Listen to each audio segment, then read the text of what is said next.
कभी कभी कुछ फैसले ऐसे होते हैं जो लगता है नहीं ये सही हुआ है। ऐसा ही आज एक डिसीजन है जो डीजीटी की तरफ से लिया गया है और मैं आप लोगों के साथ उसे शेयर करने वाला हूँ। खास करके उन बच्चों के लिए वीडियो होने वाली है जो अपने करियर में एजुकेशन की तरफ, हायर एजुकेशन की तरफ मूव करना चाहते हैं, जिसमें से एक ऑप्शन होता है CITS। आपने सोचा होगा, देखा होगा, जाना होगा कि भाई डिप्लोमा है, ITI के बाद पॉलिटेक्निक कर सकते हैं या फिर अप्रेंटिस, अलग अलग चीजें आप जानते हो ITI के बाद करने का। बट कई बार ऐसा होता है कि आप CITS करने का प्लान करते हैं तो उसमें समस्या ये आ जाती है कि आप ITI अभी पास नहीं हो और CITS का फॉर्म आता है, उसमें एडमिशन हो जाता है, एडमिशन क्लोज भी हो जाता है, आप अप्लाई नहीं कर पाते, आप उस साल एडमिशन नहीं ले पाते, आपका 1 साल बेकार जाता है। तो इस प्रॉब्लम को यहाँ पर समझा गया है और उसी पर फैसला लिया गया है, जो लेटर है डीजीटी का। तो जो बच्चे CITS के बारे में जानना चाहते हैं, CITS क्या है या फिर CITS का एडमिशन कब होगा, उसमें क्राइटेरिया क्या रहने वाली है, इस लेटर में ऐसा क्या परिवर्तन है, तो आप इस वीडियो को जरूर 5 से 7 मिनट सीरियसली देख लें। मैं पॉइंट टू पॉइंट आपको आसान भाषा में बताने और समझाने की कोशिश करूंगा। चलिए तो शुरू करते हैं वीडियो। लेटर है भारत सरकार, गवर्नमेंट ऑफ इंडिया, क्या भैया आप सभी को पता है, ministry of skill development, TGT, director general of training. ये हमारा विभाग है जो ITI कराता है, जिसको आप CTS बोलते हैं, और CITS भी कराता है, जिसको पहले CTI बोला जाता था। ठीक है।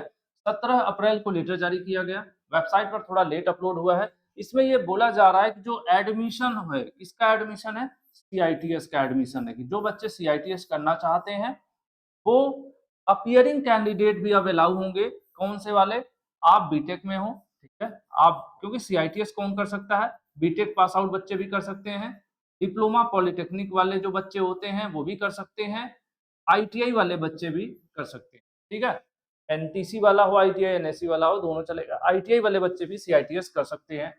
कौन सा सेशन में, अब 2025 में जो एडमिशन होने वाला है इस पर यह नियम लागू रहेगा, जो एडमिशन 2025 में CITS में लेने वाले हैं। क्या परिवर्तन हुआ है, ऑफिस ऑर्डर क्या कहता है, कह रहा है कि ऐसे बच्चे जो CITS में एडमिशन लेना चाहते हैं, गवर्नमेंट कॉलेज जो CITS के होते हैं उन्हें NSTI बोला जाता है, और CITS के कुछ प्राइवेट कॉलेज भी हैं जिनको ITOT बोला जाता है, जबकि दोनों की वैल्यू सेम है, दोनों NCVT से अप्रूव्ड होते हैं। डिफरेंस दोनों में फीस का है, जैसे गवर्नमेंट ITI में कम फीस लगती है उसी तरह से NSTI में कम फीस लगती है, और ITOT प्राइवेट सेक्टर का है तो इसमें ज्यादा फीस लगती है। इसमें फीस लगभग 2000 के राउंड में आप मान के चलो, पूरे साल की जो फीस होती है, मैं कोर्स फीस की बात कर रहा हूँ हॉस्टल वगैरह छोड़कर, तो 2000 के आसपास गवर्नमेंट कॉलेज का खर्च एक अप्रॉक्स फिगर है, और जो आपके प्राइवेट सेक्टर में आ जाए तो 40 से 50,000 के राउंड में है। CITS आपका 12 महीने का यानी 1 साल का कोर्स होता है। जैसे आपकी ITI में अलग अलग ट्रेड होती हैं, वैसे CITS में भी अलग अलग ट्रेड से होता है, फिटर, इलेक्ट्रीशियन, इलेक्ट्रॉनिक, मैकेनिक, अलग अलग बहुत सारी ट्रेड में CITS उपलब्ध है, बहुत से ट्रेड में नहीं भी है। चलिए, तो वो अगर आप कहोगे तो मैं CITS पे एक डिटेल वीडियो अलग से बना दूंगा। आज हम बात कर लेते हैं इस लेटर का। यह लेटर कह रहा है कि अब आपको यह डिसाइड किया गया है कि आपको प्रोविजनल एडमिशन दिया जाएगा अपीयरिंग कैंडिडेट को जो कि अपने फाइनल ईयर में है। यानी अगर बात किया जाए, आप ITI कर रहे हो, 2025 में आप ITI का फाइनल एग्जाम दोगे, ठीक है, 2025 का आप ITI का फाइनल एग्जाम दोगे, अभी आपका एग्जाम नहीं हुआ है, आप अपीयरिंग है, अभी आप एग्जाम दोगे, जुलाई अगस्त में आप पास होगे, जुलाई अगस्त में एग्जाम दोगे, ठीक है, 2 महीने चलता ही है प्रैक्टिकल और सब लेकर, सितंबर में आपका रिजल्ट आएगा। जबकि CITS का जो एडमिशन फॉर्म है बहुत जल्द आपको देखने को मिलेगा, संभवतः मई जून में मिल जाएगा। CITS का एडमिशन फॉर्म क्या हो जाता है, लगभग मई जून में ही आपका ऑनलाइन होने लगता है। तो जब एडमिशन फॉर्म ऑनलाइन होता था, इसके पहले नियम ये था कि ITI पास बच्चे ही भर सकते हैं, उसके बहुत पहले अपीयरिंग लेते थे, लेकिन अपीयरिंग एक बार लिए थे तो कोरोना आने की वजह से क्या हुआ, कोविड की वजह से जो अपीयरिंग बच्चे थे ITI वाले, उनका CITS खत्म होने वाला था और अभी ITI का एग्जाम ही नहीं हुआ था, तो ऐसी समस्या से बचने के लिए इन्होंने फिर पास आउट कैंडिडेट को लेना शुरू कर दिया, कहा भैया हम CITS में, ये मेरा एक अंदाजा है, लगभग ऐसा कुछ था। अब सिंपल सा ये समझ कर चलिए कि पहले कहते थे ITI पास होना जरूरी, अब ITI पास आप सितंबर में होते हैं, तब तक CITS का एडमिशन बंद हो जाता था। तो इसीलिए मौका अब क्या दिया जा रहा है, यह डिसाइड किया गया, ये इन्होंने कह रहे हैं कि इन लोगों ने देखा कि बहुत से ऐसे डिग्री वाले ITI और डिप्लोमा वाले बच्चे हैं जिनका रिजल्ट जो है वो CITS के एडमिशन के दौरान आता है, और ऐसे में वो फॉर्म नहीं भर पाते हैं और उनको 1 साल का गैप हो जाता है, उनका 1 साल बेकार चला जाता है। तो ऐसे में एलिजिबल जो कैंडिडेट हैं उनके करियर पर जो अपना प्रोग्रेस प्लान करते हैं कि नहीं मुझे सीआईटीएस वगैरह करना है, तो उनका 1 साल बेकार चला जाता है, क्योंकि पास उनका रिजल्ट लेट आता है और उसके पहले सीआईटीएस का एडमिशन हो चुका होता है। इसीलिए ये फैसला लिया गया है कि अब जो है, जो भी बच्चे इनको प्रोविजनल एडमिशन दिया जाएगा। प्रोविजनल एडमिशन का मतलब ये है कि आप जो है सीआईटीएस का फॉर्म आएगा, भले ही आप अभी आईटीआई सेकंड ईयर में हो, आप फॉर्म भर सकते हो। फॉर्म फिलअप करने के बाद आपका सीआईटीएस में सिलेक्शन भी हो जाएगा, एडमिशन भी होगा। फिर क्या होगा कि एडमिशन जब आपका फाइनल होगा, जब रिजल्ट में आप आईटीआई पास होंगे, तभी आपका सीआईटीएस का रिजल्ट मतलब एडमिशन कंटिन्यू माना जाएगा, अदरवाइज कैंसिल कर दिया जाएगा। क्योंकि किसी को पता तो है नहीं, आप सेकंड ईयर में हो, आईटीआई में आपने एडमिशन के लिए अप्लाई कर दिए, सीआईटीएस में एडमिशन भी मिल गया और ऐसा हो सकता है किसी के साथ ना हो, लेकिन ऐसा हो सकता है कि जब रिजल्ट आया तो आप आईटीआई में फेल हो गए। तो ऐसे में आपका जो एडमिशन सीआईटीएस का वो कैंसिल किया जाएगा। लेकिन अगर आप आईटीआई में पास रहेंगे तो आपका सीआईटीएस कंटिन्यू चलता रहेगा, 1 साल का जो गैप है, 1 साल जो खराब होता है तो वो बच जाएगा।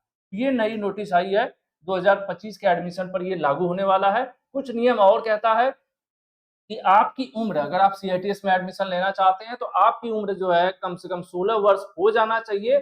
कब? जब सेशन स्टार्ट होगा नया वाला, यानी जो ये अगस्त सितंबर से जो सेशन स्टार्ट होगा 2025 का नया, उसमें आपकी उम्र 16 वर्ष हो जानी चाहिए। उसके बाद दूसरा कह रहा है, 2 पॉइंट है, दूसरा पॉइंट यहाँ पर है कि आपको साइन करके यह एक लिखित में देना पड़ेगा कि भाई कब कि मैं अपीयरिंग कैंडिडेट हूँ, और यह लिखना पड़ेगा कि मैं जो है अगर अपना subject successfully qualification required qualifying exam में, मतलब सही है, मिलाकर यही है कि मेरा एडमिशन जो है, मैं अगर आईटीआई पास नहीं होऊँगा तो मेरा एडमिशन सीआईटीएस का स्वतः कैंसल कर दिया जाए। इस तरह से एक आपसे लिखवा लिया जाएगा, लेकिन आपको मौका दिया जाएगा। यही चीज़ यहाँ पर है, ठीक है? लिखा है ना, fail to qualify examination vacant seat immediately there provisional admission shall stand cancel without any further claim. मतलब आपका एडमिशन कैंसिल कर दिया जाएगा, लेकिन ये किसी-किसी के साथ हो सकता है, बहुत कम ऐसा केसेस होगा ना। तो सब मिलाकर मैं आपको एक बार समराइज़ कर देता हूँ, सिंपल सा क्या होने वाला है, सभी के लिए लागू होगा। आप आईटीआई है, डिप्लोमा पॉलिटेक्निक है या फिर बीटेक है और अभी आप कर रहे हैं, ये सारा कोर्स आपका अभी चल रहा है, ठीक है?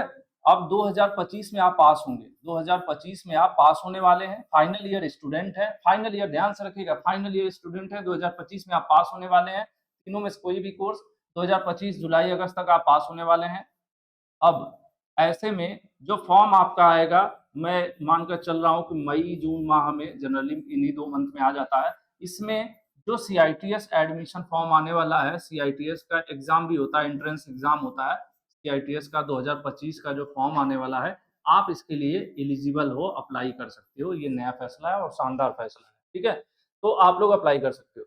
इसके पहले क्या होता था, इस पिछले सत्र में बोला था कि सीआईटीएस करना है तो 1 ईयर का एक्सपीरियंस भी चाहिए होगा, ऐसी मांग की गई थी। लेकिन अब इसको भी हटा दिया गया है, फ्रेशर कैंडिडेट डायरेक्टली अप्लाई कर सकते हैं। पिछली बार ही हटा दिया गया था, ठीक है? तो ये चीज़ें हो गई। अब कुछ बच्चों का सवाल आ जाएगा कि सर सीआईटीएस है क्या? ठीक है, ये चीज़ बताया गया है कि ज़्यादा से ज़्यादा लोगों को बताएँ और इसी सेशन में ये लागू हो जाएगा, ठीक है? अपकमिंग सेशन, मतलब ये नियम जो है इसी साल 2025 में जो सीआईटीएस का एडमिशन होगा उस पर ये लागू रहने वाला है। और आगे आइए बता देता हूँ मैं कि सीआईटीएस है क्या? सीआईटीएस, अगर आपको गवर्नमेंट आईटीआई, पूरे ऑल इंडिया की बात कर रहा हूँ, गवर्नमेंट आईटीआई कॉलेज में आपको इंस्ट्रक्टर, अनुदेशक या सामान्य भाषा में बोला जाए आपको टीचर बनना है, तो उसमें क्वालिफिकेशन क्या होती है? क्वालिफिकेशन ये होता है कि ITI plus CITS plus 3 year experience चाहिए होता है। इसी तरह से diploma polytechnic plus CITS plus 2 year experience. इसी तरह से BTech plus CITS plus 1 year experience. तो ये टीचर बनने के लिए एलिजिबिलिटी है। तो जनरली हम आप आईटीआई डिप्लोमा वगैरह कर लेते हैं, लेकिन सीआईटीएस ना होने की वजह से बाहर हो जाते हैं। तो ये जो सीआईटीएस है, क्या करने के लिए? गवर्नमेंट आईटीआई में टीचर बनने के लिए यह कोर्स है, जिसको बहुत से बच्चे करते हैं। और अभी आपने देखा है यूपी आईटीआई टीचर की वैकेंसी क्लियर हुई है, रिजल्ट आउट हुआ है, यूपी आईटीआई टीचर का रिजल्ट अभी आउट हुआ है। और अभी आपने देखा है कि कुछ दिनों पहले बिहार का भी जारी हुआ था, अभी उत्तराखंड का जारी हुआ, एमपी में, तो अलग-अलग स्टेट में वैकेंसीज ये आती रहती हैं, वहाँ पर सीआईटीएस का महत्व है। तो जो बच्चे सीआईटीएस करना चाहते हैं, अब अगला सवाल ये होगा कैसे होता है? इसमें प्रवेश परीक्षा होती है, पूरे भारत में एक साथ होता है। पूरे भारत में प्रवेश परीक्षा एक कॉमन टेस्ट होता है, all India test common test होता है। इस टेस्ट में जो पार्ट होता है मोस्टली लगभग 80% सिलेबस आपके थ्योरी से पूछता है। जिस ट्रेड से आप आईटीआई कर रहे हो या सीआईटीएस करना चाहते हो तो अपने ट्रेड से ही करोगे, तो आपकी ट्रेड थ्योरी प्लस 20% में मैथ और बेसिक रीजनिंग एप्टीट्यूड टाइप का नॉन टेक रहता है। ये रहता है। तो अब जो बच्चे प्रवेश परीक्षा पास करना चाहते हैं उनको क्या करना चाहिए, आपको अपने आईटीआई का थ्योरी कंप्लीट थ्योरी अच्छे से तैयार कर लेना है। आईटीआई की कंप्लीट थ्योरी अगर आप अच्छे से तैयार कर लेते हो तो आप प्रवेश परीक्षा में आसानी से क्वालिफाई कर सकते हो और आपको गवर्नमेंट कॉलेज मिल सकता है। ये है तरीका। आप कहोगे तो मैं डिटेल वीडियो कमेंट करना अगर आप चाहते हो सीआईटीएस पे अलग से मैं प्लानिंग आपको बताऊं कैसे आपको पढ़ना है, कितना पढ़ना है, कैसे तैयारी करना है, तो उस पर भी अलग से मैं वीडियो ला दूंगा। तो आज की समरी मैंने आपको समझा दी कि अपीयरिंग वाले बच्चे अलाउड हो जाएंगे। ये जो नोटिस है जिसको मैंने क्रॉप करके दिखाया है, इसको मैं ग्लोबल आईटीआई की वेबसाइट पर एनसीवीटी न्यू अपडेट का कॉलम हमने बना रखा है, तो वहां पर मैं आपको लेटर दे दूंगा। आप ग्लोबल ITI.org वेबसाइट है ना, गूगल में भी सर्च करेंगे, क्या सर्च करेंगे, ग्लोबल ITI.org, आपको ये नोटिस यहाँ से मैं उपलब्ध करा दूंगा। उसके अलावा आ जाते हैं कि जो लोग क्वालिफाई करना चाहते हैं वो क्या करें, तो आप ग्लोबल आईटीआई का जो मोबाइल ऐप है उस पर कंप्लीट कोर्स आप ज्वाइन कर सकते हो, या फिर ऑलरेडी आप फर्स्ट ईयर सेकंड ईयर जो भी पढ़ रहे हो तो आधा पढ़ने से काम नहीं चलेगा। First year second year total theory आपको पढ़नी पड़ेगी। इसके लिए देखिए यहाँ पर जैसे फिटर के लिए क्या है, course for all technical exam, प्रतियोगी परीक्षाओं के लिए फिटर थ्योरी लिखा है ना। अगर आपको फिटर में एडमिशन लेना है, सीआईटीएस एंट्रेंस एग्जाम की तैयारी करना है, तो आप ये 500-600 रुपए खर्च करके ये पढ़ सकते हो कंप्लीट थ्योरी वाला। इसी तरह से इलेक्ट्रिशियन का कंप्लीट थ्योरी वाला मिल जाएगा, आपको इलेक्ट्रॉनिक्स मैकेनिक का मिल जाएगा। ये वो तरीका है जिससे आप अपने को तैयार कर सकते हो। अब दूसरी बात है सीआईटीएस का अभी फायदा क्या है, अभी देखिए पोस्ट में आप जाइए, या फिर एक दिन पहले मैंने वीडियो बनाया था अभिषेक सर का, यहाँ पर देखिए है ना, गवर्नमेंट जॉब का मैंने एक वीडियो बनाया था कि अभिषेक सर का क्या हुआ, UP ITI instructor. UP ITI instructor, तो ये जो यूपी आईटीआई की जो टीचर की भर्ती थी 2022 वाली, जो अब रिजल्ट क्लियर हुआ है, उसमें अभिषेक सर का सिलेक्शन हुआ था। अभिषेक सर ने क्या किया, कुछ बच्चों का सवाल था कि सर की क्वालिफिकेशन क्या थी। सर ने डिप्लोमा मैकेनिकल किया था, साथ में सीआईटीएस किया था फिटर ट्रेड से, प्लस टीचिंग का एक्सपीरियंस था, तो उसके बेसिस पर सर का क्या हुआ, गवर्नमेंट आईटीआई टीचर में लगा। तो ये है सीआईटीएस। अब मैंने आपको एग्जांपल भी दे दिया और सब कुछ समझा भी दिया। उसके बाद भी कोई डाउट है तो आप कमेंट कीजिए। मैक्सिमम जो सेम जैसे कमेंट होंगे उस पर फिर मैं अलग से आप लोगों का वीडियो बना दूंगा।